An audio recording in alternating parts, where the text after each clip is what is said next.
네, 날선 토크 3시의 썰전 라이브 시작합니다. 먼저 오늘 패널 소개하겠습니다. 장성철 대구 가톨릭대 특임 교수, 국민의힘의 윤희석 전 대변인, 박원석 전 정의당 의원, 김성회 싱크와이 소장 나왔습니다. 안녕하십니까? 안녕하세요. 오늘 먼저 말씀드릴 게 있는데요. 오늘 4시에 네. 누리호 발사가 예정되어 있습니다. 네. 역사적인 발사고요. 그럼요. 우리 다 성공을 기원하고 있는데, 그래서 저희가 3시 40분 정도부터는 누리호 발사 특보 형태로 네. 들어가실 거고요. 그래서 옆 스튜디오에서 또 누리호 발사 특보를 하는데, 그때도 함께 해주실 분들은 같이 해주셔도 무방합니다. 네. 누리호 성공을 같이 기원하면서 뭐 아는 게 없어가지고 누리호에 대해서 그냥 박수만 화면으로 치면 되는 거야. 구경하셔도 박수 치고 그러셔도 바깥에서 됩니다. 구경하란 말씀이신가요? 아닙니다. 네. 스튜디오에 앉으셔서 구경하셔도 됩니다. 아, 네네. 예. 저희는 뭐 출연료는 2배로 줍니까? 그 아는 만큼 안, 드립니다. 안 깎겠다는 얘기만 해도 감사한 거 아는 만큼 드리겠습니다. 출연료는. 예. 알겠습니다. 오늘은 그래서 큰 주제로는 최강욱 의원의 중징계, 그리고 내일 예정돼 있죠. 이준석 대표에 대한 국민의힘 윤리위 이 전망도 좀 해보도록 하겠습니다. 먼저 첫 번째 주제 보겠습니다. 최강욱 중징계 철험의 휘청으로 잡았습니다. 민주당의 윤리심판원이 지난 4월이었죠. 당내 화상회의에서 성희롱 발언으로 논란을 빚은 최강욱 의원에게 만장일치로 당원 자격정지 6개월 중징계를 내렸습니다.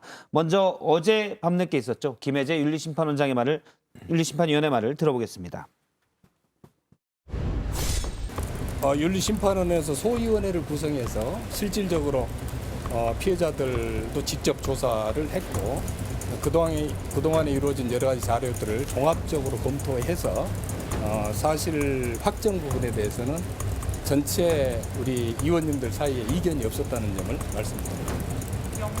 당원 정지 6개월은 중징계에 해당이 됩니다. 그야말로 우리 당의 당원 자격을 상실하기 때문에 당원으로서 가질 수 있는 권리 자체가 전부 상실된다고 보면 될 것 같습니다.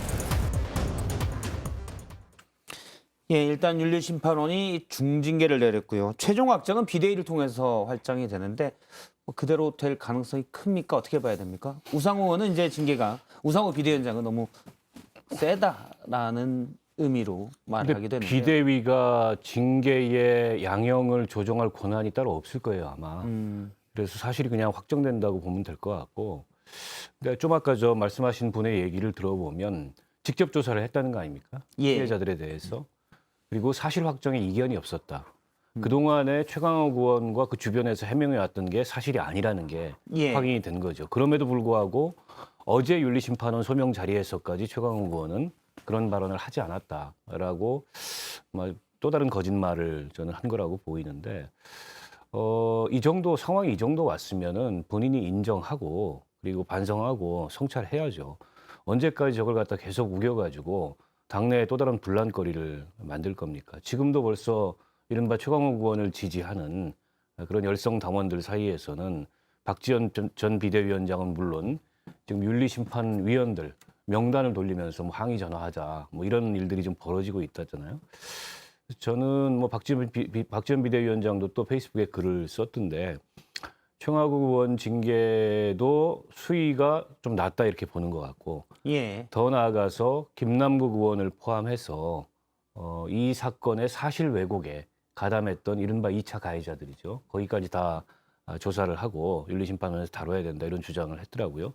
물론 그렇게까지 나갈지는 모르겠습니다만 저는 윤리심판원이 저 정도 숙고해서 내린 결론이라면 뭐 사실에 있어서는 특별히 문제 삼을 게 없다고 보고, 민주당도 그렇고 당사자인 최강욱 의원도 그렇고 어쨌든 수용하고 성찰하고 반성하는 모습을 보이는 게 맞다 이렇게 봅니다. 말씀하신 대로 김혜재 윤리심판위원회 말을 보면 여러 자료를 종합적으로 검토해서 사실 확정 부분에 대해서는 전체 위원님들 사이에 이견이 없었다라고 했습니다. 그러면 물론 이제 뭐 영상이 있다거나 영상을 확인했다거나 그런 거는 확인되지 않았지만 여러 사람이 그렇게 들었다는 건 아닙니까? 최강욱 의원의 주장과는 달리 성희롱성으로 들었고, 그러면 그게 더 맞다고 보는 게 타당하지 않을까요? 그렇게 봐야죠. 저는 최강욱 의원이 국회의원으로서도 자격이 없다라고 말씀드리고 싶습니다. 저런 첫 번째 발언을 한 거 잘못됐고요.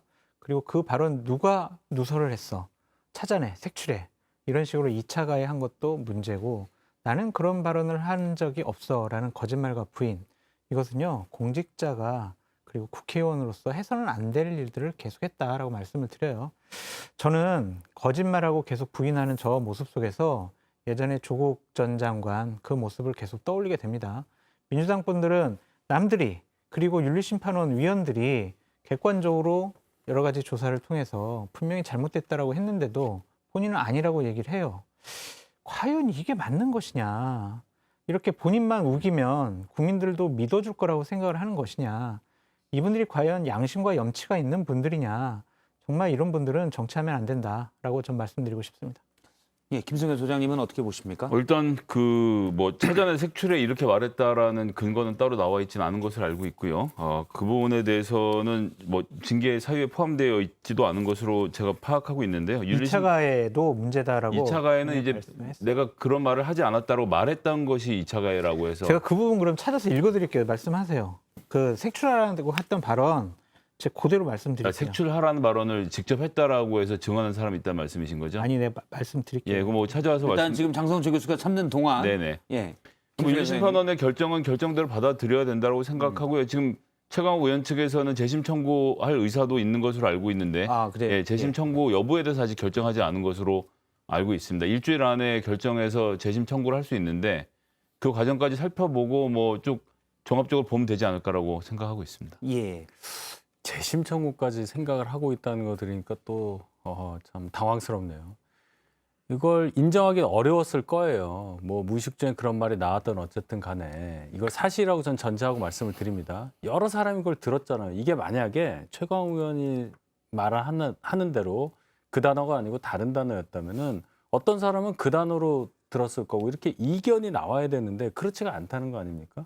그렇다면 사실로 받아들여야 되고 뭔가 인정을 하고 가야 돼. 근데 소위 말한 대안적 진실을 본인 스스로 만들어 놓고 또 믿고 있는 게 아니냐. 그러면서 자꾸만 더 세게 나가서 뭔가 이 국면을 돌파하기 위한 하나의 수단으로 삼는 게 아니냐. 그 생각만 지금 하고 있는 게 아니냐. 참 안타깝습니다.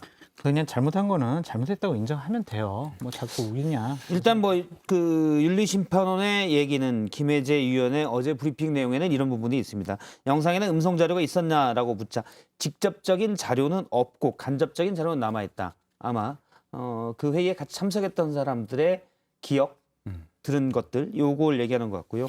그리고 2차 가해 부분에 대해서는 그 부분에 대해서는 명확하게 입증되지 않았다는 것이 위원들의 일치된 의견이지만 해명하는 과정에서 부인하면서 이 피해자들에게 심적 고통을 줬다라는 게 이제 윤리심판원의 판단입니다. 그러니까 2차 가해에 대해서도 간접적으로는 2차 가해가 있었다고 본 거죠. 윤리심판원의 판단은. 근데 이 사건이 최초에 발단이 된 건 민주당 보좌진협의회에서 이거를 문제 제기를 했어요. 예, 민보협에서 공식적인 했죠. 입장을 내고. 물론 이제 민주당 보좌진협의회가 당내에 상당히 발언권이 있는 조직이긴 하지만 회의 도중에 잘못 들을 수 있는 발음에 대해서 잘못 알아들을 수 있는 사실을 가지고 성명서를 낼 만큼 경솔하지는 않다고 생각해요. 때문에 보좌진협의회에서 이 입장을 낼 때는 당시 회의에 참석했던 그리고 문제 제기를 했던 그런 보좌진들로부터 충분히 의견 청취를 했을 거고 특별한 이론이 없기 때문에 그에 대해서 공식적인 문제 제기를 한 건데 이걸 아니다. 그 발언이 아니고 짤짤이었다라는 거는 최강욱 의원실에서 만들어낸 일종의 가상현실인 거죠. 예. 그걸 갖다 계속 주장하면서 지금 이 윤리심판원의 판단마저도 부인을 한다면 최강욱 의원은 아마 이거 오히려 스스로 문제를 더 키우는 일이 되지 않을까 싶어요. 이쯤 되면은 저는 반성하고 받아들이고 수용하고 이런 자세가 필요한 게 아닌가 싶습니다. 일단 최강욱 의원 측에서는 지난 4월에 처음 문제 제기가 있고 민보협에서 문제 제기를 하자 학생들이 수업 시간에 몰래 숨어서 짤짤이 동전 따먹기 놀이를 하듯 숨어 있다고 농담한 것뿐이다. 성적 의도를 담은 발언은 절대 아니다라고 최강욱 의원 측에서 얘기를 했고요. 그리고 5월에는 최강욱 의원이 직접 입장문을 냈었는데 심각한 분위기를 환기하기 위한 가벼운 농담에 불과한 발언이었음에도 취지가 왜곡돼 보도된 것에 심각한 유의감을 뜻을 표한다라고 얘기를 했습니다. 그러니까 최강욱 의원 본인은 명확하게 얘기하진 않았지만 일단 왜곡돼 보도됐다라는 판단을 했습니다.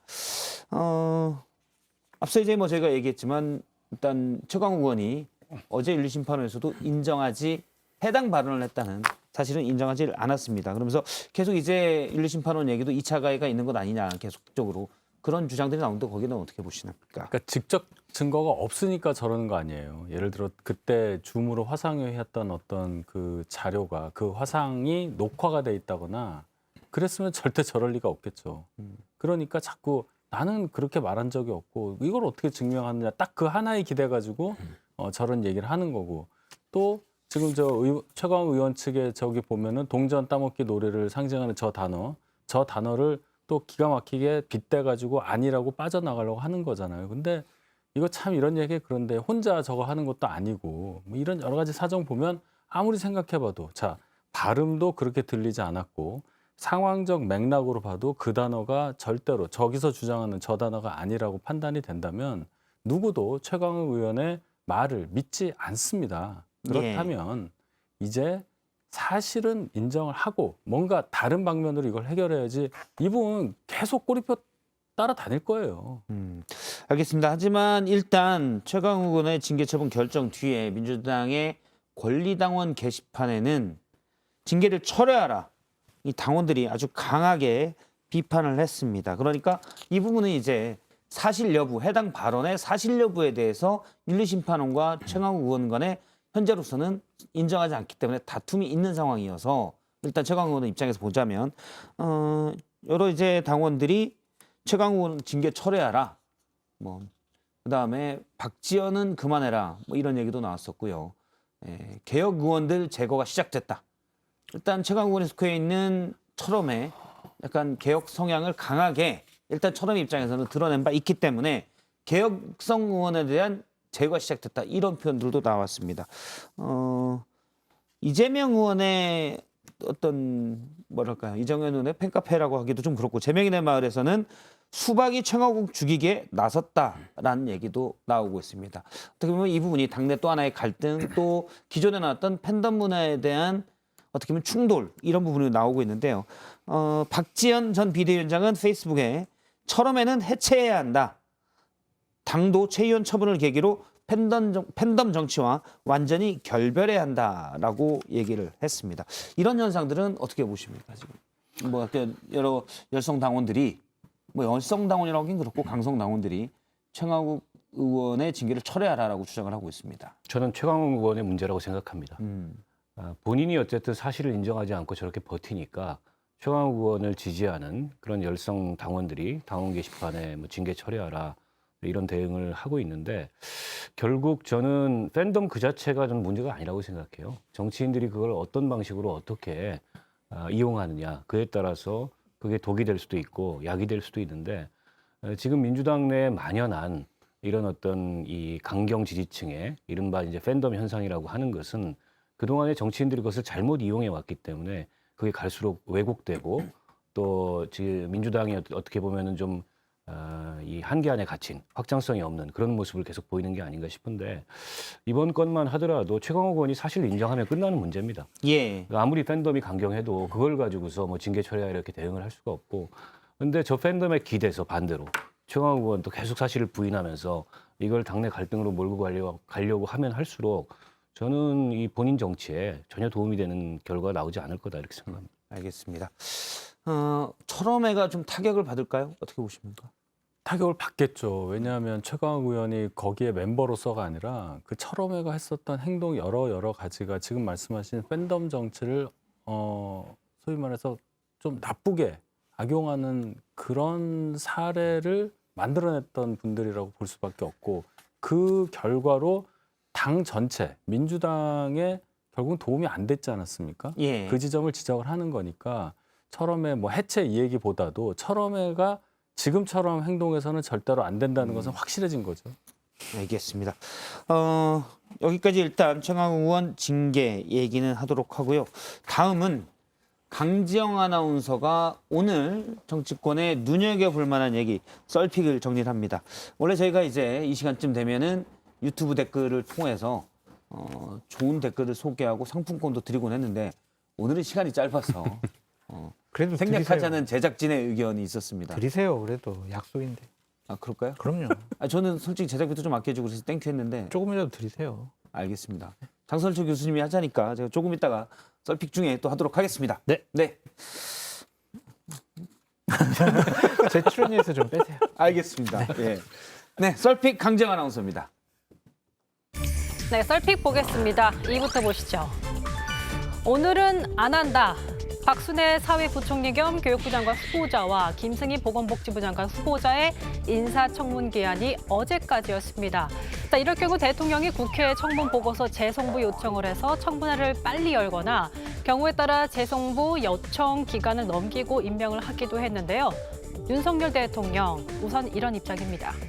대통령님 오늘 박순애 김승희 후보자 재송부 요청하시는데 국회에서 원구성이 안 되면 언제까지 기다리려고 생각하고 계세요? 오늘 안 하는데 오늘 안 하고 조금 있다가 나토 가기 전에 하고 시간을 좀 넉넉히 해서 보내기로 했습니다. 네. 두 장관 후보자에 대해서 부적격 판단을 내린 걸까요? 아니면 말 그대로 국회 상황을 좀 더 기다리겠다는 걸까요? 이리 보시죠. D-1 이준석의 운명은 성상남 및 증거인멸 교사 의혹에 휩싸인 이준석 국민의힘 대표의 징계 여부가 내일 결정됩니다. 핵심 쟁점은 이 대표가 의혹을 무마하기 위해서 김철근 당대표 정무실장을 통해 증거인멸을 시도했느냐인데요. 여기에 CCTV 논란까지 나왔는데 이준석 대표 이렇게 말했습니다. 가세연에서 내일 윤리위가 열리는 시간에 뭐 CCTV 영상을 공개하겠다 이렇게 나오고 있거든요. 그러니까 그런 것이 있으면 다 공개하십시오. 예. 아니 그때 제가 거기 습격했다는 건 이미 이야기했는데 네. 그것과 그게 무슨 상관인지를 정확하게 설명해야 되는데 그런 거 없이 이거 단순히 무슨 CCTV 공개한다는지 모르겠습니다. 아. 현직 당대표의 징계 절차가 진행되는 것 자체가 초유의 일인 만큼 윤리 결과에 대한 파장도 만만치 않을 것으로 보입니다. 과연 어떻게 결론이 날까요?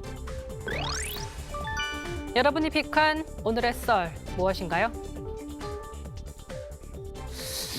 예, 오늘 나온 얘기 잠깐 보겠습니다. 박순애 교육부 장관 후보자와 김승희 보건복지부 장관 후보자, 지금 사실은 그 재송부 요청 기한이 지났기 때문에 임명해도 되거든요.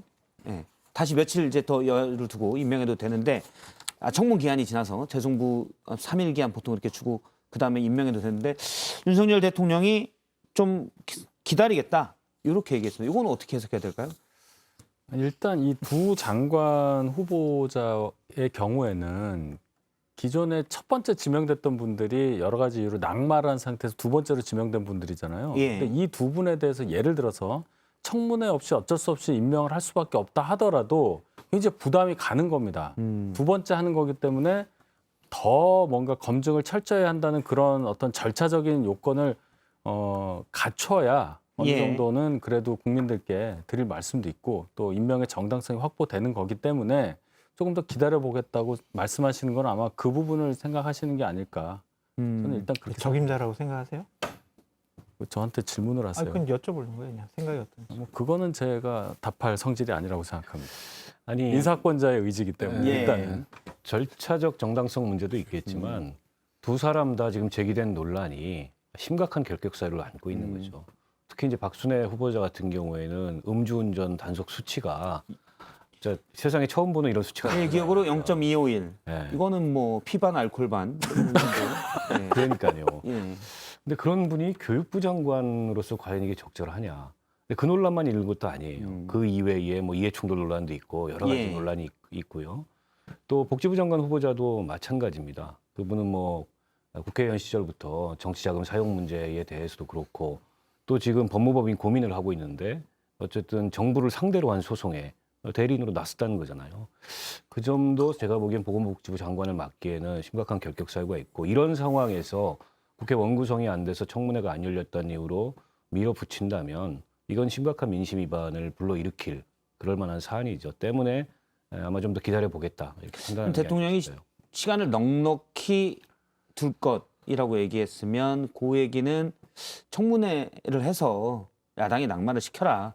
뭐 이런 맥락도 좀 있다고 봐야 되나요? 아니면 그냥 일단 좀 기다리겠다는 맥락으로 근데 이게 봐야 될까요? 이렇게 준비할 거였으면 네. 그러니까 다 남성들로 막 쭉 일관되게 채워오면서 능력 얘기하셨던 거 아닙니까? 그러다 이제 외신의 질문을 받고 나서 갑자기 이제 여성들이 등장을 했어요. 근데 그 시간이 굉장히 짧죠. 그러니까 옛날에는 검증하기가 여러 가지 어려움이 있었다고 하지만 지금 대통령실이 준비가 되어 있는데 그럼 좀 충분히 검증해서 야당이 아무 소리 못할 사람을 내보내서 청문회를 돌파하는 것이 좋았을 텐데 예. 굉장히 급하게 준비를 해서 요즘 음주운전하는 교장으로 아예 승진이 안 된다고 하더라고요. 근데 교육부 장관이 그런 상태에서 이게 무슨 영이 서겠으며 그다음에 컨테이너 갖다 놓고 이 땅 투기 막 이런 것들이 지금 가족에 연루되어 있는 데다가 누가 국회의원하고 나올 때 정치 자금을 그렇게 1,800만 원씩 집어넣은 차를 또 중고로 사서 나오고 이런 거는 저도 국회에서 생활 오래 했지만 처음 보는 케이스거든요. 예.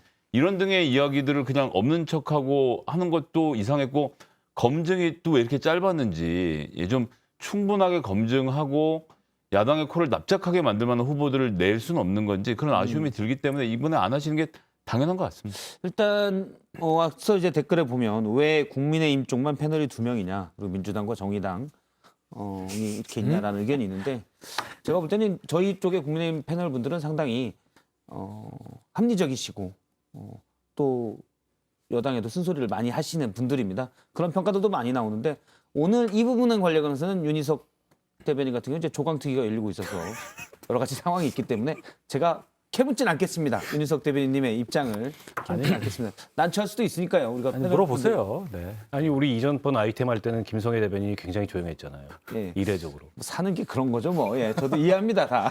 예. 일단 아까 장성철 교수님이 물어보는데 윤희석 대변인님이 차마 말을 제대로 못하는 저희 패널들이 다 합리적인 분들이어서 예. 네. 표정으로 예. 장 교수님 말씀 안 하셨네, 결국. 만약에 이 두 분들이 민주당 정권 하에서 예. 민주당에서 추천을 해서 이분들이 장관 후보자가 됐다. 그러면 과연 이 정도 의혹받는 분들에 대해서 국민의힘 의원들이 또 국민의힘 지도부가 아유 잘했다. 장관 할 만하다. 그렇게 하겠냐라고 저는 생각이 좀 들어요. 장성철 교수님은 이렇게 쓴소리 다 하시고. 그래서 제발 좀 입장 바꿔서 생각을 해봐라라고 예. 말씀드리고 싶습니다. 박승혜 교육부 장관 후보자 같은 경우에는요. 네. 교육부 전문가가 아니에요. 교육 전문가 아니에요. 행정 전문가예요. 행정 전문가죠. 네. 예. 능력 적재적소 이것이 윤석열 정권의 인사 원칙인데 과연 이분이 능력이 있는 것이냐, 예. 적재적소에 배치할 만한 그런 분이냐라는 것에 대해서 좀 회의적인 생각을 갖고 있습니다. 알겠습니다. 일단 강동갑 지역위원장을 앞두고 조광두기를 앞두고는 윤석 대변인님께는 따로 묻진 않겠습니다. 예. 바로 이준석 대표 얘기를 하도록 하겠습니다. 국민의힘 윤리 규정을 보면 그런 게 있더라고요. 당대표는 특별한 사유가 있는 때 최고위 의결을 거쳐 징계 처분을 취소 또는 정지할 수 있다. 이런 얘기가 있어서 내일 이제 윤리위가 열리는데 최고위에서 다시 그거를 무마시킬 수가 있습니까? 제가 계속 어제 저녁부터 얘기했던 거를 네. 제가 발언 내용을 보고 지금 이거를 적시해 놓은 것이 아닌가. 아 그건 아니에요. 죄송합니다. 저희가. 아 그래요? 저희 맥미림 작가가 어디서 알아와가지고 물었어요. 그건 아닙니다. 이럴 수가 있죠. 못 이거는 들었어요. 어제 교수님 얘기한 걸 제가. 아 그래요? 오늘 죄송합니다. 아침에도 얘기했는데 아, 예. 다른 것보다. 그 이상은 그렇게 될 가능성이 있어요. 예. 그러니까 최고위원회에 지금 7명인데 만약 이준석 대표가 가정해요. 당원권 정지를 받았어요. 3개월. 그러면은 이준석 대표가 이 안건 최고위원회에서 다시 한번 판단해 보겠다라고 해서 안건을 올려요. 예. 근데 본인 것이기 때문에 본인은 제척 사유가 돼서 본인은 빠져요. 그럼 6명의 최고위원들이 예. 투표를 통해서 의결할 수가 있거든요. 근데 지금 대략 4명 정도는 이준석 대표가 계속 당대표로서 직을 유지해야 된다라는 입장이 강합니다. 예. 그렇다면 윤리위원회의 여러 가지 결정 사항들이 최고위원회에서 바뀔 수가 있다. 그러니까 그 징계 상황을 정지 또는 취소시킬 수 있다라고 보여집니다. 그런 부분 때문에 친윤 네. 윤핵관으로 불리는 정점식 의원의 최고위 입성을 이제 윤석 대표가 맡고 있다. 이런 해석도 가능합니까? 그렇게 봐야죠. 그 두 분들이 들어와서 만약에 오케이 찬성 이렇게 해버리면은 4대4 똑같잖아요. 그렇죠. 그러면은 이거는 가결된 거죠. 아니요. 두 분 들어오면 10명이 돼요. 지금 8명이에요. 7명 예. 아니에요? 8명입니다. 지금. 예. 한 명이 빠져서 8명인데 예. 한 명만 들으면 9명으로 원래 당원 단계에 9명이 맞게 되죠. 예. 예. 이준석 대표 빠지면 9이 되죠. 음. 그러면 이제 뭐 홀수니까 가보관의 결정이 날 수도 있는 상황이 되는 거죠. 그러면 안철수 의원은 그런 것 때문에 어떻게든 2명을 친윤계 또 국민의당을 넣어서 이준석 대표를 몰아내려고 했다라는 해석도 상식적으로 가능하겠죠? 뭐 안철수 의원이 거기까지 복잡한 생각을 하셨겠습니까? 그보다는 그냥 되는 생각 아니 복잡한 건가? 뭐 그렇게까지 생각을 깊이 했을 것 같지는 않고. 알겠습니다. 그보다는 어쨌든 안철수 의원 입장에서는 당내 자리를 잡으려면 어쨌든 지금 당의 주류하고 관계가 좋아야 되고 그런 차원에서 또 사람도 없고요. 안철수 예. 의원이 최고위원으로 임명할 만한. 그래서 아마 정점식 의원을 추천한 게 아닌가 싶은데. 그게 더 비참하네요. 사람이 없으니까. 예. 사람이 없는 것도 사실이잖아요. 근데 이제 국민의당 쪽 의원들 얘기를 들어보면 권은희 의원이 한 얘기를 들어보면 자기들하고 한 차례도 협의하지 않았다. 독단적으로 그냥 윤핵관들하고 잘 지내보려고 그렇게 했다라는 또 안철수 의원의 이 지근거리에서의 폭로가 나와서 이것도 약간 진흙밭 양상으로 가는데, 근데 저는 이 사안은 그 이준석 대표가 너무 전선을 넓힌 것 같아요. 사실 지금 뭐 그 정진석 부의장하고 싸우고 배현진 최고위원하고 싸우고 그것만으로도 아니 왜 당대표가 계속 당내에서 싸움만 하냐 이런 평가를 받을 만한데, 이거 합당 때 약속이잖아요. 그리고 그 약속 문구를 보면 뭐 최고위원회 협의를 거쳐서 이런 내용이 없어요. 그냥 안철수 의원의 추천하는 두 사람을 최고위원으로 받는다 이런 내용이 되어 있잖아요. 그러니까 명분이 조금 떨어지는 것 같아요. 근데 이제 저간의 사정을 보니까 이준석 대표로서는 안 받을 만한 사정이 있었던 거죠. 이게 자칫 윤리위 결정에 이어서 예. 최고위를 열었을 때 그 결과가 뒤바뀔 수도 있는 그런 상황이기 때문에 이해는 되는데, 이게 자칫 이렇게 당내 전선을 많이 넓히다 보면 스스로 고립되는 상황이 오거든요. 지금 점점 그런 상황이 아닌가 싶어서 조금은 좀 안타깝습니다. 예. 시간 이제 곧 누리호 발사돼서 여기서 저희가 댓글 얘기를 하고 넘어가도록 하겠습니다. 문주땡님. 예. 외국에 살고 있는 썰전 애청자입니다. 시차 덕분에 매일 출근 시간마다 재미있게 들으며 국내 정치 소식을 업데이트하고 있습니다. 패널 분들의 생각이 국민의힘, 민주당, 정의당의 당론으로 반영되면 참 좋겠다는 생각을 합니다. 앞으로 양질의 토론 기대하겠습니다. 외국에 있다고 메가땡땡 상품권이 필요 없진 않습니다. 한국에 가끔 갑니다. 끝에 예 촌철살인이 끝에 붙어 있었습니다. 이분 외국에 계시지만 영화 상품권 2장 보내드린다고요? 예 보내드리겠습니다. 편유가 더 나오겠는데?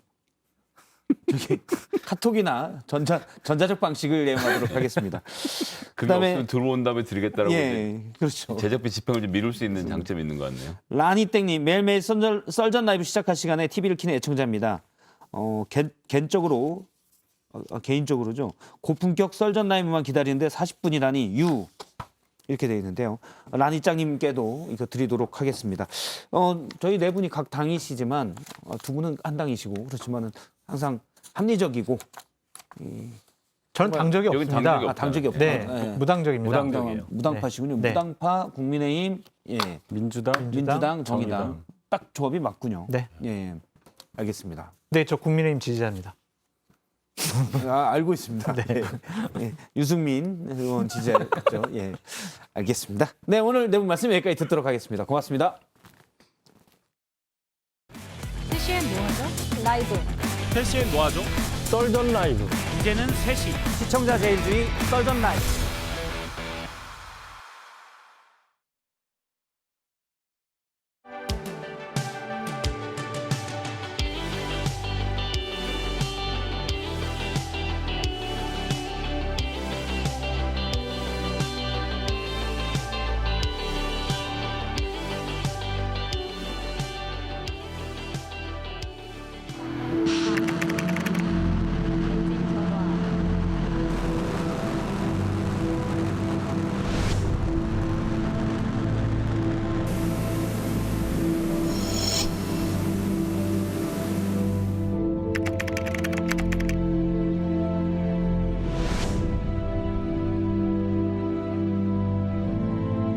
이런 부분에 대한 기술적인 문제를 해결하고 성공적으로 발사를 하면 이런 부분이 또 저희들이 우주발사체 능력을 한 단계 업그레이드하는 그런 좋은 기회라고 생각을 하고 있습니다.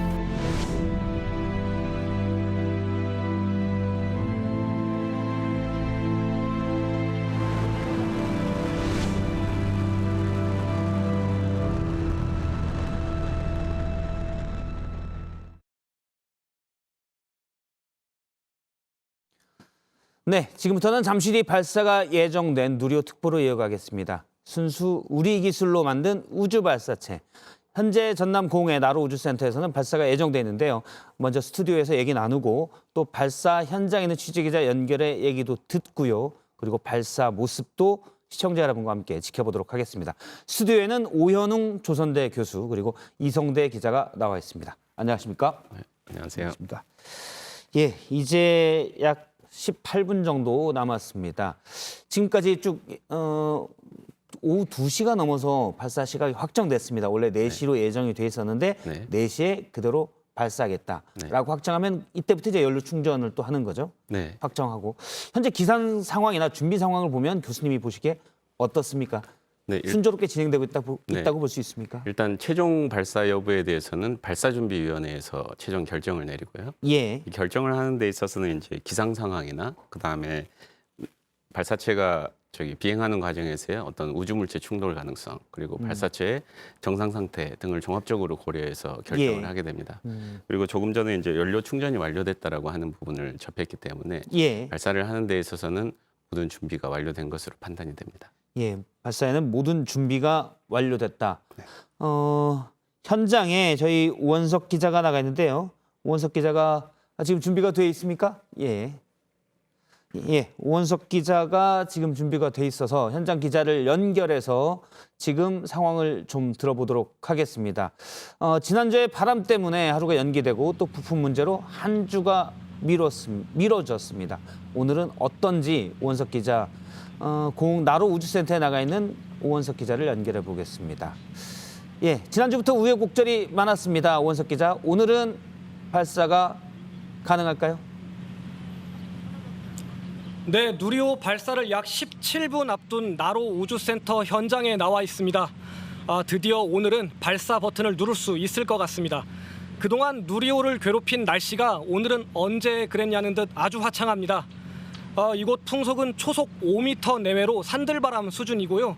구름이 좀 끼었을 뿐 하늘도 매우 맑아서 비도 내릴 것 같지 않습니다. 조금 전인 3시 10분 연료와 산화제 주입까지 모두 끝낸 누리호는 우주를 향해 선 채로 발사만을 기다리고 있는 상황입니다. 이 때문에 경찰과 소방, 군인 등 현장의 인력들이 눈에 띄게 좀 바빠졌는데요. 이들은 모두 긴장감을 유지한 채로 분주하게 움직이고 있습니다. 발사대와 3km 떨어진 이곳 우주과학관은 물론 해상 비행 방향, 누리호의 비행 방향 78km까지 현재 지금 통제가 이루어지고 있는 상황입니다. 예, 지금 현장에 있는 오원석 기자도 상당히 긴장된 순간일 것 같은데 오원석 기자가 보기에 누리호의 상태는 지금 어떻습니까? 네, 오늘 오전 11시 55분부터 시작됐습니다. 누리호에 추진제를 넣기 위한 냉각 작업이 시작되면서 본격적인 발사 준비에 첫 단추가 끼워졌는데요. 누리호 무게는 20톤인데 연료가 모두 들어간 지금은 200톤에 이릅니다. 누리호 발사 10분 전부터는 발사 자동 운용 단계에 돌입하게 되면서 이때부터는 사람이 수동으로 멈출 수 없게 됩니다. 얼마 안 남았는데요. 시스템에 이상이 없다면 자동으로 일단 엔진에 불이 붙고 엔진이 불을 뿜기 시작한 뒤에는 아주 잠깐 지상의 고정장치가 누리호를 붙잡고 있게 되는 시간이 있습니다. 이거는 엔진 추력이 300톤에 이를 때까지 누리호가 흔들리지 않도록 잡아주기 위함입니다. 누리호가 목표 추력에 도달하고 고정장치가 풀리면 드디어 누리호는 땅을 박차고 솟아오르게 됩니다. 예, 이제 발사 예정 시각이 15분도 채 남지 않았습니다. 지난해 1차 발사 때 저희가 모두 그 광경을 지켜봤는데요. 성공이라고 봤지만 맨 마지막 단계에서 실패가 있었죠. 절반의 성공이라는 말이 나왔었는데 오늘 발사에서 눈여겨볼 점, 어떤 점을 중점적으로 봐야 합니까? 네, 현장에서 소식 전해드리는 동안 누리호 발사까지 14분밖에 남지 않았습니다. 1차 발사 때도 목표 고도인 700km에는 도달은 했습니다. 그러나 목표 속력인 시속 7.5km에는 도달하지 못했는데요. 그래서 궤도 안착에는 실패했었죠. 이번엔 목표 궤도에 위성을 안착시킬 수 있을지가 가장 중요한 관전 포인트라고 할 수 있을 것 같습니다. 일단 궤도에 진입한 누리호는 성능검증 위성을 분리하게 됩니다. 이렇게 되면 성능검증 위성은 지구 상공 700km에 초속 7.5km, 그러니까 시속으로는 약 27,000km의 속력으로 돌게 됩니다. 발사 16분 7초 만에 목표 고도에 올라가서 위성을 차례대로 떼어놓게 되는데요. 이 작업이 순조롭게 이루어지면 성공을 기대해봐도 좋습니다. 누리호 발사 42분 뒤가 중요한데요. 이때는 성능 검증 위성이 남극 세종기지와 처음으로 교신을 하는 순간입니다. 그리고 100분 뒤에는 대전 항공우주연구원과도 교신하게 됩니다. 이 교신까지 정상적으로 이루어지면 위성을 쏘아 올리기 위한 누리호의 역할은 모두 성공하게 됩니다. 예, 지금까지 전남공웅 나로우주센터의 우원석 기자였습니다. 계속 긴장이 될 텐데요. 잘 지켜봐주시고 새로 나온 소식 있으면 또 연결해서 듣겠습니다. 네, 스튜디오에서 얘기를 이어가겠습니다. 오 교수님, 네. 먼저 누리호. 저희가 좀 많이 들어봤는데 그 이름의 의미에 대해서 간단하게 좀 설명을 해주시면요. 네. 일단 누리호는 공모를 통해서 선정된 것으로 알고 있고요. 예. 일단 그 누리호가 갖는 의미라고 하는 건 누리는 세상이라고 하는 뜻으로 알고 있고, 그래서 우리가 살아가는 세상이라고 하는 게 지구뿐만이 아니라 우주 공간으로 확대된다라고 하는 뜻으로 알고 있습니다. 예, 이번 누리호 발사가 이제 성공 여부는 앞서 이제 오원석 기자 얘기 들으면 16분 7초 뒤에 네. 위성을 떼어낼 때, 분리할 때 성공 여부를 1차로 알 수 있고 네. 42분 정도 지나면 교신 성공으로 네. 그걸 또 더 가늠할 수 있다라고 했는데요. 이제 1시간도 채 남지 않았습니다. 다 기원을 할 텐데 누리호 발사의 성공은 어떤 의미가 있을까요? 일단 제일 첫 번째로는 이제 우주 주권 회복이라고 하는 부분이 될 수 있을 것 같고요. 우주 주권 회복이라고 하는 부분은 이제 자국의 위성을 자국의 발사체로 쏠 수 있다라고 하는 부분. 예. 가장 큰 의미를 갖는 것 같습니다. 그리고 일단 저희들이 이제 이번에 성공을 하게 되면 세계 우주 7대 강국에 포함이 되는 거고요. 예. 이거 이제 우주 기술에 있어서의 브랜드화라고 하는 측면에서 국가 경쟁력 제고에 굉장히 많은 도움이 될 것으로 생각하고 있습니다. 이렇게 자국 로켓으로 자국 위성을 발사해서 궤도에 올리는 것. 네. 지금까지 성공한 나라는 6개 국가가 있었고 우리나라가 성공하면 7번째가 되잖아요. 네, 맞습니다. 그러면 이렇게 로켓 기술이나 이런 것들이 상당히 어렵다라고 볼 수 있는 거죠. 네, 일단은 로켓 기술이라고 하는 건 굉장히 시스템적인 기술이기 때문에 예. 상당 부분 어려운 부분들이 있습니다. 그리고 가장 어려운 부분은 이제 저희들이 자동차 같은 경우는 지상에서 시험을 해보고 리콜이라고 하는 걸 통해 가지고 예. 재점검을 할 수 있지만 발사체라고 하는 건 한 번의 기회밖에 없습니다. 그리고 또 전체를 다 조립한 상태에서의 실제 비행과 가까운 시험을 할 수가 없기 때문에 예. 부분별로 굉장히 탄탄한 작업 기술들이 요구가 되고 있습니다. 예, 보면 들어가 있는 것들을 보면 뭐 금속이랄지 재료, 네, 센서 맞습니다. 여러 기술들이 다 시스템 다 필요한 부분인 거죠. 네. 알겠습니다. 이성대 기자에도 좀 물어보면요. 지난번에 그 발사됐던 것과 비교하면 이번이 2차 발사지 않습니까? 1차 발사 때는 이제 절반의 성공이라는 평가가 있었고요. 어떤 점이 달라지는 건가요? 네, 크게 한 2가지 정도로 좀 정리를 해볼 수 있을 것 같은데요. 맨 처음에는 지난 1차 발사 때 그 실패 원인이 있었죠. 실패 원인이 이제 마지막 단계에서 그 뭐랄까요, 헬륨 탱크라고 하는데 이 헬륨 탱크가 고정 장치가 고장이 나면서 왔다 갔다 하면서 그 연료, 액체 연료가 새 나가면서 원래보다는 한 46초 정도가 더 빨리 꺼졌다는 거지 않습니까? 예. 그러면서 이제 고정 목표보다 올라가지 못했던 인공위성이 올라가야 되는 목표보다는 좀 더 빠른 곳에서 그 꺼지면서 올라가지 못했던 측면이 있었는데 이번에 예. 이제 그 원인을 빨리 발견해서요. 지금 보니까 2달 만에 바로 그 원인 파악을 했다고 합니다. 자체로 저희가 개발했던 로켓이기 때문에 예. 그래도 이 실패에 대한 원인을 빨리 파악을 해서 이번에는 좀 더 강하게 그 설계를 다시 했다고 합니다. 그래서 이런 문제는 이번에는 나오지 않을 것이다.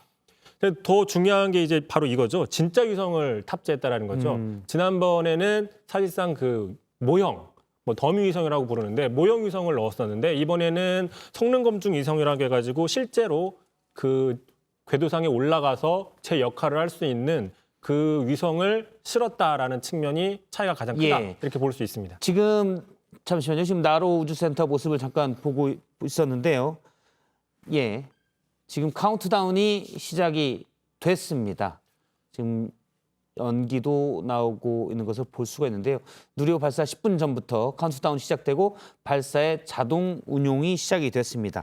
현재 상태로 본다면 지금 예정대로 순조롭게 진행이 되고 있다고 볼 수 있죠? 네, 맞습니다. 지금부터는 전부 다 자동 컨트롤 단계로 들어가고 있는 것으로 알고 있습니다. 최종적으로 어떤 문제가 발견되지 않는다면 자동 컨트롤되고 맞습니다. 10분 후에 발사. 지금 이제 2분 정도 지났습니다. 8분 정도 뒤에는 나로우가 3단 로켓의 엔진을 점화하고 발사 우주를 향해 날아가게 됩니다. 네, 맞습니다. 예, 현재까지는 지금 화면에 보고 있습니다. 전남 고흥의 나로 우주센터 모습을 보고 있는데요.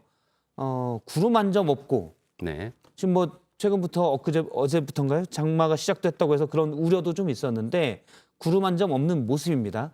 지금 발사가 되면 10km 이상, 지상 10km 이상의 고층에서 부는 바람 이런 부분도 좀 영향을 받는다고요. 그래서 그런 날씨까지도 좀 체크를 해야 된다고 그러더라고요. 네. 예, 현재는 뭐 상당히 맑은 하늘의 모습을 볼 수가 있고요. 번개가 칠 경우 위험할 수 있다라고 했는데 지금 보면 앞서 이제 저희가 현장 기자로부터 들은 바로도 그렇고 날씨가 아주 화창하고 그럴 우려는 없어 보입니다. 네, 현재 전남 공흥에 있는 나로 우주센터에서 누리호가 지금 서 있는 모습을 보고 있습니다. 약 7분 정도 뒤에 발사가 될 예정입니다. 자, 교수님. 네. 당시에는 이제 절반의 성공이라고 했거든요. 일부에서는 실패라고 했지만 절반의 성공이다. 이 의미는 어떻게 봐야 될 수 있을까요? 지난해 1차 발사 때요. 일단 1차 발사할 때는 목표하는 고도 700km까지는 저희들이 이제 발사를 성공을 했는데요. 예. 근데 발사체의 가장 중요한 그 역할이라고 하는 건 위성을 정상 궤도에 사출하는 것이고요. 근데 위성이 이제 궤도상에서 그 지구를 중심으로 원운동을 하기 위해서는 7.5km/s의 속도로 사출을 해줘야 됩니다. 예. 근데 그 산화제 탱크에서의 균열로 인해서 최종 발사에는 좀 실패를 한 부분이 있지만 이번에는 그 부분이 많은 부분 보강이 됐기 때문에 예. 문제 없을 것으로 판단하고 사실 가장 있습니다. 중점적인 건 로켓 기술인데 700km 궤도까지 올라갔다는 건 일단 그 부분에 대해서는 우리 기술이 안정적으로 평가를 받았다. 네. 이렇게 보는 거죠. 일단 지난번 발사에서는 1단 엔진 같은 경우는 예. 75톤의 엔진을 4개의 클러스터링을 통해서 300톤의 추력을 내는 기술이 가장 중요한 기술이었고요. 예. 그 기술들은 충분히 검증이 됐다라고 생각을 하고 있습니다. 예. 이번에 누리호가 발사되면 자, 이번은 물론 당연히 많은 국민들이 다 그렇게 기대를 하고 있을 텐데요. 완전히 다 절반이 아닌 네. 온전한 성공을 원하고 있을 텐데 온전하게 성공했다는 거는 어떻게 평가를 받을 수가 있겠습니까? 일단 이번 발사 같은 경우 이제 두 가지로 나눠질 수 있고요. 첫 번째는 발사체에 대한 성공 여부, 예. 그리고 두 번째는 그 위성에 대한 성공 여부로 나눠질 것 같습니다. 그래서 발사체 같은 경우는 아까 말씀드린 대로 700km 고도에 도달하고 위성을 7.5km/s의 초기 속도로 예. 사출을 해주는 거. 거기까지가 되면 발사체는 성공으로 볼 수 있고요. 예. 그다음에 성능 검증 위성에 대한 부분은 이제 지상국과의 교신을 통해서 위성과 지상과 위성 간의 통신이 되게 되면 성공으로 판단을 할 수 있을 것 같습니다. 예. 지상과의 교신이 성공되면 네. 뭐 완전히 제대로 궤도에 잘 올라섰다. 발사가 성공했다. 이렇게 평가를 받는 거군요. 네. 예. 지금 화면에는 태극기가 선명한 누리호가 2차 발사를 기다리고 있습니다. 약 5분 전부터 자동 운영 과정으로 들어가 있고요. 자동적으로 약 4분 정도 뒤면 누리호가 우주를 향해 힘차게 발사할 예정입니다. 이번에는 누리호 성능 검증 위성이 있고요. 또 네. 성능 검증 위성에 큐브 위성이라고 다른 위성도 같이 좀 포함되어 있다고 들었습니다. 네. 일단 성능 검증 위성이 궤도에 안착되면 어떤 역할을 하게 됩니까? 네. 이번 이제 누리호 2차 시험 발사이기 때문에 예. 어떤 우리가 실질적인 위성 임무를 수행하는 지구 관측이나 통신 등의 임무를 수행하는 위성을 탑재하지는 않았고요. 예. 기본적인 성능만 검증할 수 있는 위성을 탑재했습니다. 그래서 주로 위성의 기본적인 역할만 수행을 하는 것이고요. 그 안에는 3개의 탑재체가 있습니다. 그래서 탑재체 기술에 대한 궤도 검증을 실시를 하고 그다음에 위성이 이제 정상적으로 안정화 상태에 들게 되면 한 일주일 후 정도 대학에서 개발한 4개의 큐브 위성을 궤도에 사출하는 역할을 갖고 있습니다. 예. 지금 저희가 이제 로켓 발사할 때 흔히 보는 모습인데 저렇게 하얀 연기가 발사체 누리호 옆으로 지금 나오고 있지 않습니까? 저건 어떤 건가요? 일단 이제 그 발사체가 연소를 통해서 추진력을 얻기 위해서는 예. 산화제가 필요합니다. 산화제와 연료를 결합시켜서 추진력을 얻게 되고요. 예. 이때 산화제를 구성하는 건 이제 액체산소라고 하는 거고 산소를 액체 상태로 만들기 위해서는 약 영하 183도의 극저온으로 유지를 해주게 됩니다. 어. 그렇기 때문에 이제 보시는 바와 같이 그게 기바 상태에서 저런 연기가 나오는 걸로 보시면 될 것 아, 같습니다. 그 안에가 극저온이 돼 있기 때문에 네, 맞습니다. 이 온도 차이에서 네, 발사체 바깥 표면에서는 연기가 저렇게 네, 발생하는 거죠. 맞습니다. 액체 산소 자체가 이제 그 주입함과 동시에 기화되는 특성이 있기 때문에 예. 계속해서 저런 연기가 나온다라고 보시면 될 것 같습니다. 지극히 정상적인 모습. 아, 정상적인 모습입니다. 네. 예. 지금 안에서는 추진력을 넣기 위해서 지금 연소가 시작되고 있는 건가요? 연소는 아마 조금 있다가 시작이 될 거고요. 예. 예, 지금은 이제 스탠바이 상태고 아마 자동으로 되기 때문에 10초 전 정도부터는 연소가 시작될 것으로. 아, 그럼 10초 만에 300톤에 지금 75톤짜리 엔진 4개가 네. 3단 로켓에는 들어가 있지 않습니까? 네. 여기 이제 10초 만에 가장 강한 힘을 내게끔 연소가 되고 네, 맞습니다. 그 추진력으로 발사가 되는 거죠. 네. 예. 그래서 일단 가장 일단 하단부에는 이제 300톤이라고 하는 최고의 추력을 낼 때까지 발사체를 잡아주는 고정 장치가 잠겨 있고요. 그래서 그 고정 장치가 풀리게 될 겁니다. 예. 그때 이제 맥시멈 추력상에서 발사가 되는 형태로 되어 있습니다. 예. 짧은 시간 안에 지금 이제 1분 30초 정도 남았습니다. 지금 누리호 곳곳에 3단과 2단 로켓 사이, 뭐 2단과 1단 로켓 사이에서 주로 지금 네. 하얀 연기가 나는 모습을 보이고 있고요. 저거는 안에서 내부에 지금 정상 작동을 하면서 네. 발사가 준비한 로켓이 발사를 준비하고 있는 모습이다라고 합니다. 예. 발사가 되면 자동적으로 옆에 지상에 있는 지지대가 떨어져 나가게 되고요. 네. 약 1분 정도 뒤에 누리호가 우주를 향해서 발사할 예정입니다. 사실 저 위성 안에는 지금 교수님 팀이 네. 만든 큐브 위성도 지금 들어가 있죠. 네, 맞습니다. 예. 지금 화면에 보시는 상단부, 그러니까 예. 위성 덮개, 노즈 페어링이라고 하는데요. 예. 그 페어링 안에 성능 검증 위성이 위치해 있고 그 성능 검증 위성 안에 저희 위성도 함께 들어가 있습니다. 일단 로켓이 우주 바깥으로 멀리 제일 밑에 로켓이 보내게 되고요. 누리호 발사 30초 전입니다. 예. 저희가 현장 소리로 직접 누리호 발사 상황을 지켜보도록 하겠습니다.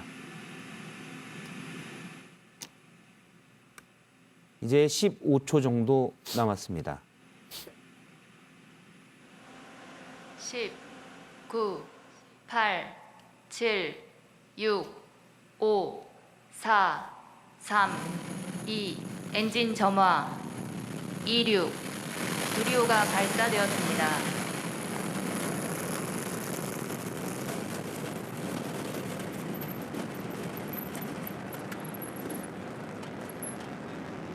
예, 예정된 시각 16시 오후 4시 정각에 누리호가 힘차게 발사됐습니다.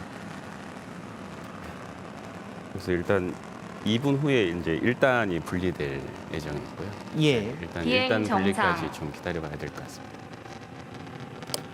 지금까지 비행은 정상으로 진행되고 있습니다.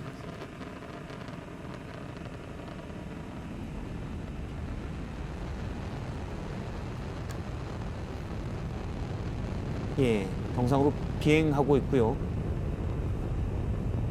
노랗고 빨간 불꽃을 내뿜으며 누리호가 우주를 향해 올라가고 있습니다. 약 2분 7초 뒤에 고도 59km에 오르면 맨 밑에 최대 동압 통과. 일단 로켓이 분리될 예정이고요.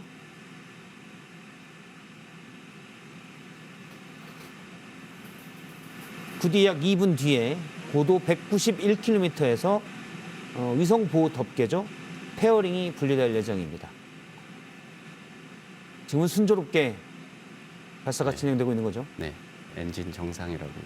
예.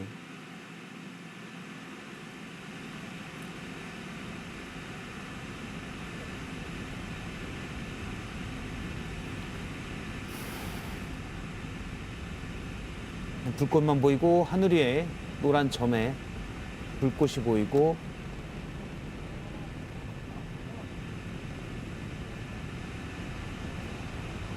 정상적으로 발사돼서 우주를 향해서 나가고 있는 모습입니다.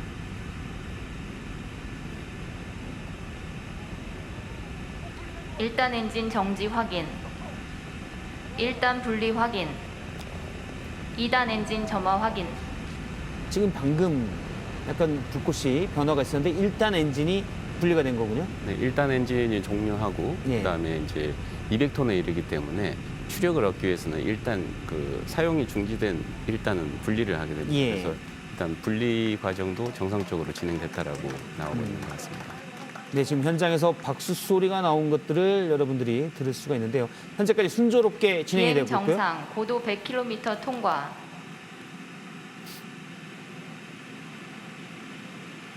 현재 비행이 정상적으로 이루어졌다고 합니다. 저희가 앞서 화면에서 봤지만 일단 엔진이 300톤의 추력으로 하늘로 누리호를 쏘아 올렸지만 그 무게가 무겁기 때문에 59km 상공에서 일단 점화는 종료하고 분리시키고 그다음부터는 2단 엔진 점화돼서 더 우주로 지금 날아가고 있는 모습입니다. 잠시 뒤 약 40초 뒤에는 위성의 보도계인 페어링이 분리될 예정입니다.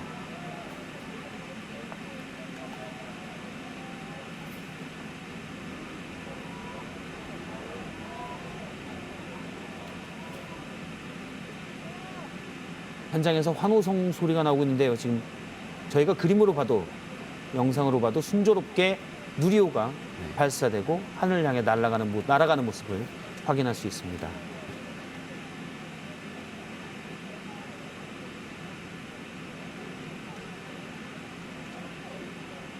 곧 페어링 분리가 이루어질 것 같습니다. 예.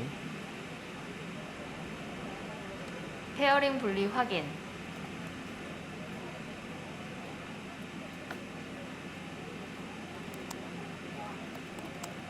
비행 정상 고도 200km 통과. 예. 누리호는 3분 53초, 예정된 3분 53초 뒤에 고도 191km에서 위성 보호 덮개인 페어링이 분리됐습니다. 방금 통제센터에서는 페어링 분리가 확인됐다고 말했고요. 고도 200km를 통과해서 계속 올라가고 있습니다. 2단 엔진 정지 확인.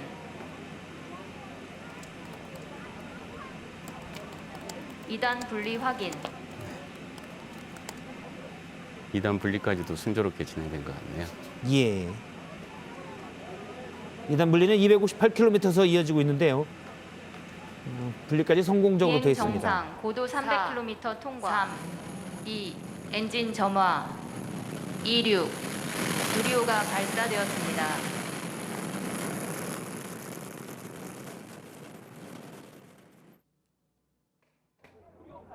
일단 지난번에 문제가 되었던 이제 3단 엔진의 정상적인 추력이 관건인 것 같은데요. 예, 이제 시야에서 보이지 않습니다. 앞서 현장에서는 고도 300km를 통과해서 현재 정상적으로 비행이 되고 있다고 했습니다. 26, 누리호가 네, 저희가 지금 발사되었습니다. 오후 4시 약 5분 전에 발사되는 모습을 다시 한번 보고 있습니다. 현재 누리호는 2단 엔진도 정지됐고 2단 엔진도 분리가 됐고요. 고도 300km를 통과해서 지금 정상적으로 비행하고 있습니다.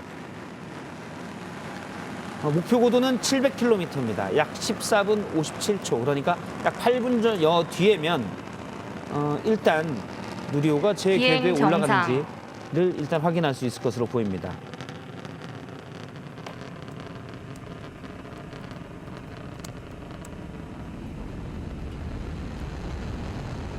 네, 지금 보시는 화면은 약 5분 전에 누리호가 하늘을 향해 올라가는 모습이고요. 지금까지는 순조롭게 비행이 이루어지고 있습니다. 네. 일단 1단 쪽에 해당되는 그 75kg, 75톤급의 엔진 클러스터링 기술도 지난번 비행을 통해서 검증이 되었고요. 저희들이 페어링 분리 같은 경우는 나로에서 한번 실패를 한 적이 최대 있습니다. 동압 통과. 하지만 그 페어링도 정상적으로 분리가 됐고 지금 이제 3단, 지난번에 문제가 발생했던 3단에 대한 부분만 남아 있는 것 같습니다. 예. 3단의 지난해는 헬륨 탱크가 제대로 고정되지 않아서 비행 정상. 큰 지금 방금 관제센터의 방송 들었는데요. 누리호가 정상적으로 비행되고 있고 고도 400km를 엔진 점화. 통과하고 있습니다. 지금 보시는 화면은 약 7분 전에 누리호가 발사되는 장면입니다. 지금 7분 만에 400km를 올라가서 현재까지는 순조롭게 진행이 되고 있습니다. 가장 중요한 것들은 사실 제가 로켓 기술에서 앞서 말씀하신 75톤급 엔진 4개를 묶는 클러스터링이라고 하나요? 네네. 클러스터링 기술을 통해서 제대로 점화해서 힘을 내는, 추력을 내는 그 부분이잖아요. 그 부분은 지난해에도 성공했고 이번에도 일단 성공을 한 겁니다. 그 부분에 대한 기술은 이제 확보된 것으로 제가 봐도 되겠습니다. 예. 앞으로 시험 비행이 몇 차례 있을 걸로 판단이 되는데요. 예. 일단 2번 비행에서 성공했다라고 하는 부분은 굉장히 고무적인 결과로 판단하고 있습니다. 예, 저희가 예전에는 사실 로켓 기술 같은 건 러시아 기술을 써서 했지 않았습니까? 근데 이 부분은 이제 순수 우리 기술로. 예. 일단 엔진에 75톤급 엔진을 묶어서 추력을 넣는 그 부분의 기술은 지난번에와 마찬가지로 이번에도 성공했습니다. 현장 관제센터에 계속된 방송을 들었었는데요. 고도 400km 이상까지 누리호는 정상적으로 비행하고 있습니다. 이제 잠시 뒤면 약 5분 뒤면 지금 누리호가 고도 500km를 통과했다고 현장에서 관제센터가 밝혔고요. 비행은 정상적으로 이루어지고 있습니다.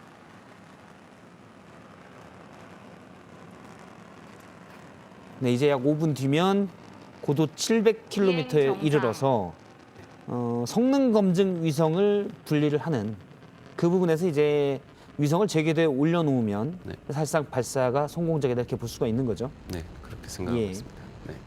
그다음에 나머지가 전반적으로 잘 계획대로 진행이 됐느냐는 이제 성능 검증 위성이 국내 세종 기지에 보내오는 교신 신호를 통해서 역시 확인을 할 수 있는 거고요.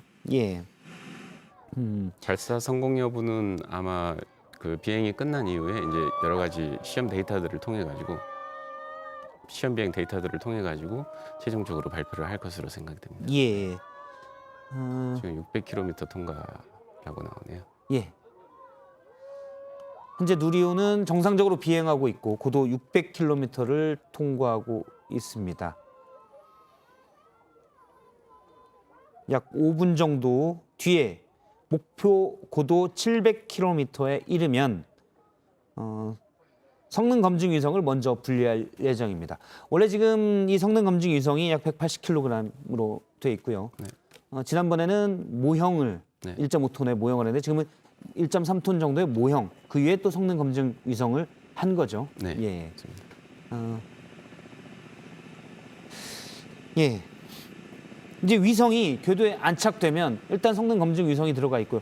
위성은 어떤 역할을 또 하게 되나요? 일단 발사 성공 여부를 판별해서 데이터를 보내올 예정이고 그 다음에는 궤도에서는 어떤 역할을 하게 됩니까? 네, 일단 위성은 제일 첫 번째로 지상과 이제 교신을 시도할 거고요. 예. 그래서 위성의 상태 정보를 지상에 전달을 하고 그다음에 지상에서는 이제 커맨드에 따라 가지고 위성의 그런 어떤 그 정상 상태 여부를 판단을 하게 될 겁니다.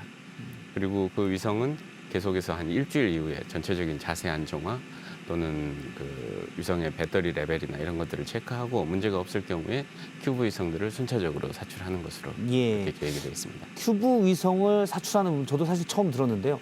세계에서도 처음이라면서요. 위성이 위성을 사출한다. 뭐 크기는 조그만한 거죠? 네, 일단 큐브 위성 같은 경우는 전부 다 발사체 주변에 장착을 해서 가서 전용 사출관이 있고 그 사출관을 통해서 궤도로 보내지거든요. 근데 이번 같은 경우는 이제 성능 검증 위성에 직접 탑재돼서 궤도로 사출이 되게 돼 있습니다. 예. 저 4개의 위성이 이제 위성에서 사출이 돼서 각자의 역할을 수행한다고 들었습니다. 교수님이 계신 조선대 팀에서도 스텝 큐브 2 위성을 발사했다고 하는데 역시 어떤 관측을 하게 되나요? 이 위성은? 저희 위성 같은 경우는 6U 큐브 위성이고요. 6U라고 하는 건 원유가 6개 모여 있는 걸 6U라고 합니다. 그래서 원유의 기본 사이즈는 10cm, 10cm, 10cm고요. 그래서 그게 6개가 모여 있다라고 보시면 됩니다. 저희 위성의 이제 기본 역할은 저희가 이제 적외선 카메라를 탑재를 하고 있기 때문에 백두산 분화징후 관측을 하는 걸 목적으로 임무 목적으로 갖고 있습니다. 그래서 백두산 분화징후는 이제 천지의 온도를 지속적으로 모니터링하면서 온도가 급상승하게 되면 뭔가 징후가 있다라고 하는 걸로 판단을 하는 것으로 되어 있습니다. 누리호가 처음에 이제 지상에서 출발해서 올라갈 때 가장 강한 추력으로 올라가기 때문에 75톤급 엔진 4개를 묶어서 300톤의 힘으로 올라가는데 지금 650km, 고도 650km를 통과했다고 조금 전에 관제센터에서 얘기를 했는데요. 이제 약 2분 정도 뒤면 위성 분리해서 이 위성이 궤도에 안착하면 누리호 발사는 성공합니다. 지난번에는 여기까지 다 성공이 됐고요. 지난해 1차 발사 때는 다 성공이 됐는데 마지막에 헬륨 탱크의 이상이 움직이면서 산화제 탱크에 일부 균열이 생겨서 연료가 누설되면서 궤도에 일부 못 미치는 그런 게 있었습니다. 그래서 미완의 성공이라고 했었고요. 현재까지 나로 관제센터에서는 누리호가 정상으로 비행하고 있다라고 보고 있습니다. 이제 약 1분여 뒤면 일단 위성을 제궤도에 올려놓는지 위성 분리가 제대로 되고 있는지 이거는 확인할 수 있을 것 같습니다. 마지막엔 속도가 좀 궤도 올라가는 속도가 상대적으로 밑에서보다는 늦는데 시간이 빨리 갔다가 저희가 볼 때는 아마 그런 거겠죠. 나중에는 가벼운 게 더 위로 올라가기 때문에 엔진은 많이 떨어뜨리고 가기 때문에 1단 로켓과 2단 로켓이 떨어진 다음에 가기 때문에 도달하는 속도는 점점 늦어지는 거 아니겠습니까? 네, 일단 가속도는 계속 증가한다고 보시면 되고요. 가속도는 증가하고요? 1단이 분리되는 시점이 아마 1.8km, 초속 1.8km 정도가 됩니다. 2단 같은 경우가 대략 한 2.4km, 3단 같은 경우는 이제 위성을 사출할 때 7.5km/s의 속도로 비행을 한다라고 보시면 되고요.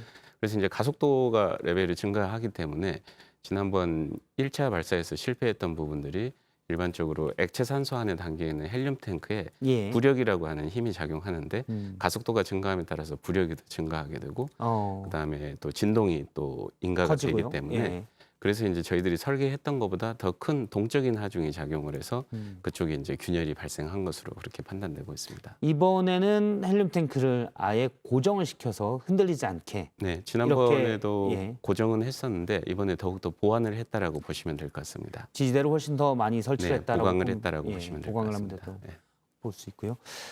조금 뒤면 이제 목표궤도 투입 확인. 지금 현장에서 나온 속보입니다. 3단 엔진 정지를 확인했고요. 목표 궤도 투입을 확인이 됐습니다.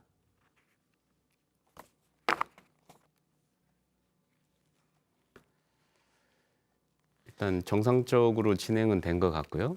최종 결과에 대해서는 이제 아까 말씀드린 대로 비행 데이터를 이제 토대로 해서 분석을 하고 아마 1시간 뒤 정도에 정식적으로 발표가 될 것으로 판단이 됩니다.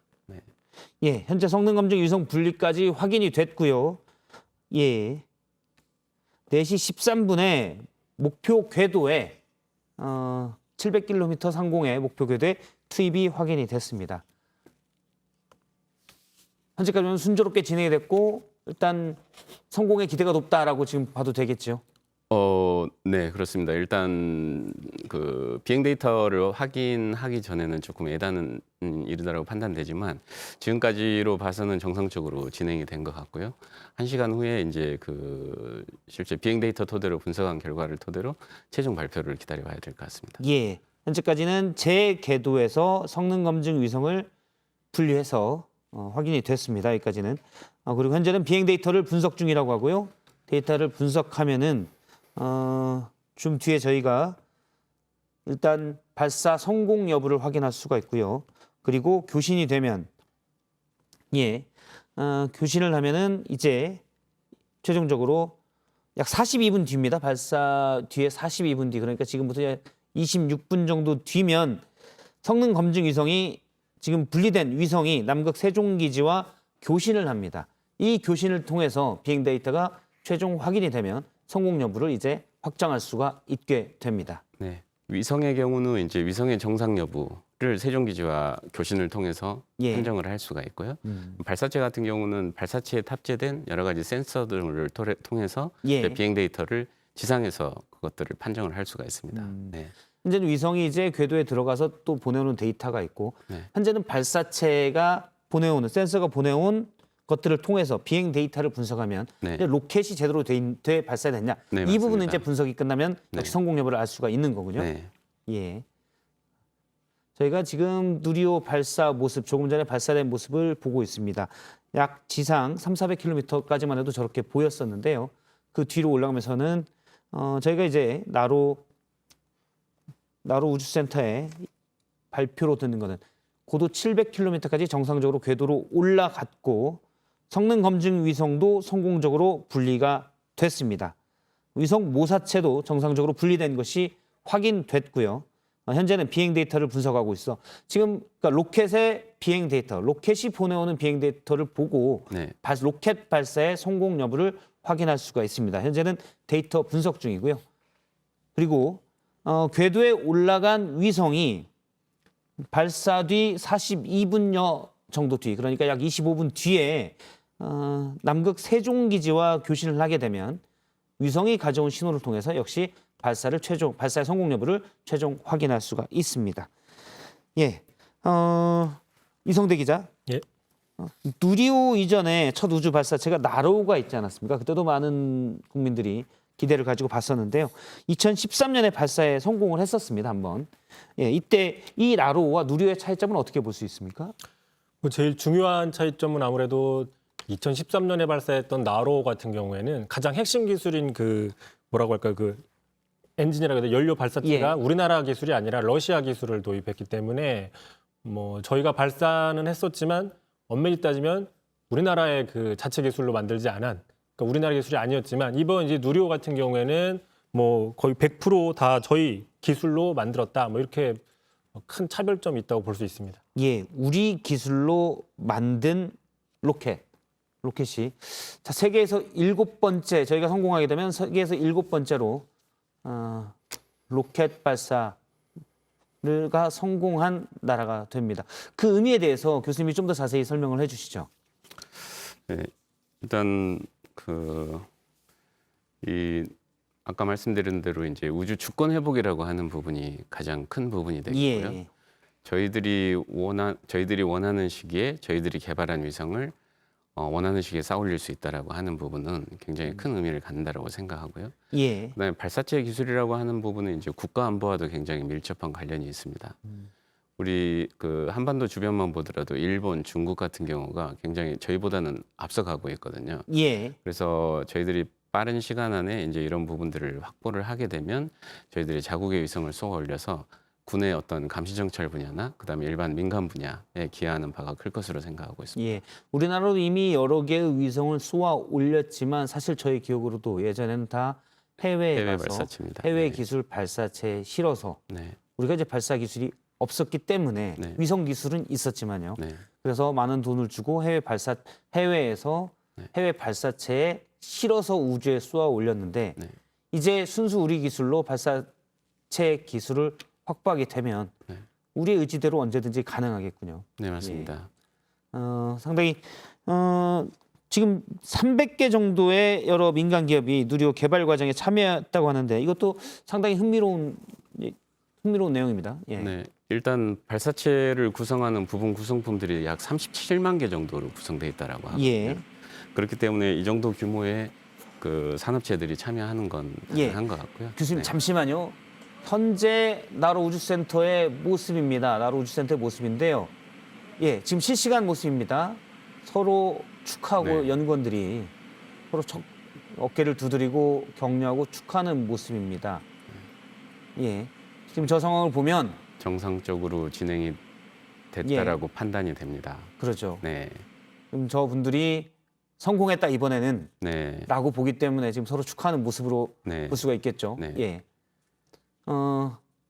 물론 위성이 궤도에서 최종 확인은 뭐 약 20분 뒤에 성능 검증 위성이 보내오는 신호를 보고 확인을 하겠지만 현재까지 상황은 순조롭게 진행이 됐고요. 지금 우주센터 안에 있는 관제센터 분들의 모습을 확인해봐도 순조롭게 이건 성공이다라는 느낌으로 지금 보일 수가 저희가 그런 모습을 분위기를 엿볼 수가 있습니다. 일단 발사체는 정상 비행을 한 것으로 판단이 되고요. 예.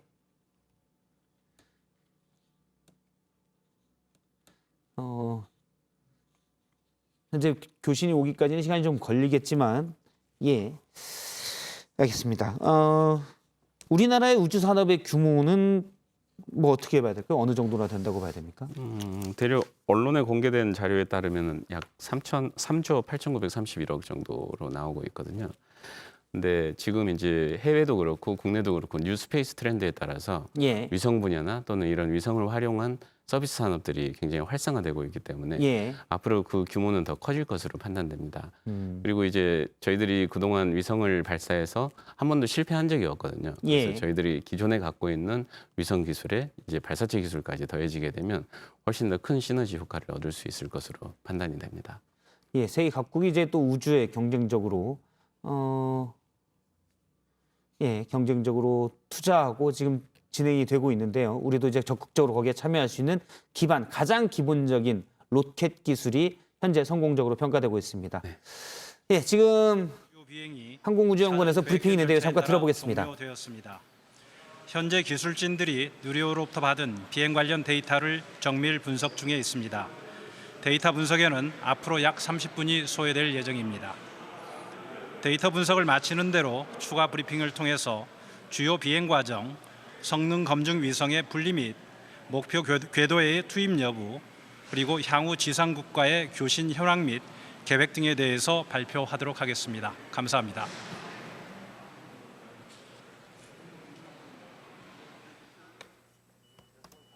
예, 오태석 과학기술정보통신부 1차관의 브리핑이 있었습니다.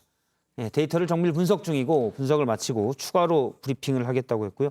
그런데 저희가 나로 우주센터 안에 연구원들의 모습을 보면 현재까지 누리호 자체는 성공적으로 발사됐다라고 평가하는 분위기입니다. 네. 누리호 자체, 그러니까 로켓에 대한 추적 운영을 종료했다는 것은 누리호가 위성을 궤도 위에 분리해서 올려놓는 그 작업까지는 성공적으로 됐다고 지금 판단을 하는 거죠. 네, 누리의 임무는 종료됐다라고 판단이 되고요. 예. 그다음에 이제 데이터를 정밀 분석해서 최종적인 결과를 추가 브리핑할 것으로 생각됩니다. 네. 예. 약 20분 정도 뒤면 이렇게 될 것으로 보이고요. 이번이 현재는 성공적이라는 평가가 나오는데 물론 최종 결과는 좀 더 기다려야 되는데요.